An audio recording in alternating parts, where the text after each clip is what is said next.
Свой праздник сегодня отмечает и Высшая школа музыки. Уже 25 лет учреждение заботится об образовании музыкально одаренных детей. Сюжет Кристины Якуповой.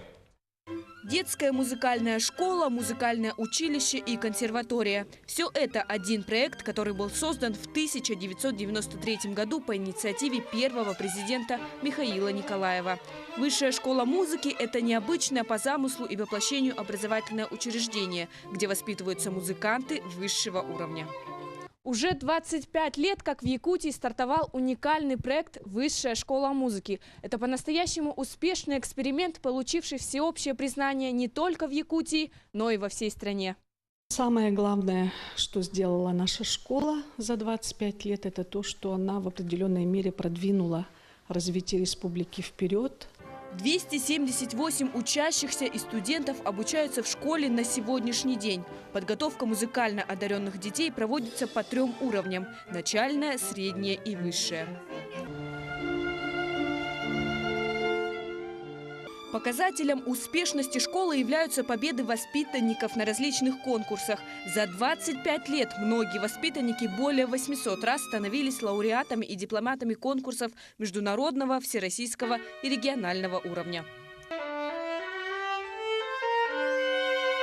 Фрося Ефимова поступила сюда в 5 лет, прошла полный курс обучения от начальной школы до консерватории. Сегодня она гордость школы. Совсем недавно Фрося стала лауреатом престижного международного конкурса скрипачей «Ауэр. Наследие».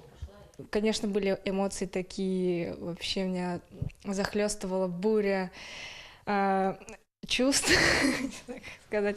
Ну, я до конца не верю вообще.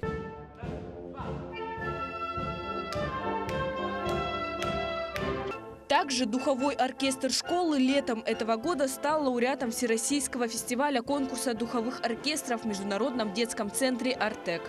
Я работаю уже 25 лет, нам 25 лет, и вот с первого дня школы мы создали коллектив чудесный. За мной сидит оркестр, который уже 4-е поколение у меня через мои руки проходит. 25 лет – это определенный рубеж, это педагогический опыт и успехи учеников. После празднования юбилея в Якутске также состоятся Дни Высшей школы музыки и в столице страны. Пройдут концерты выпускников, встречи и конкурс молодых исполнителей.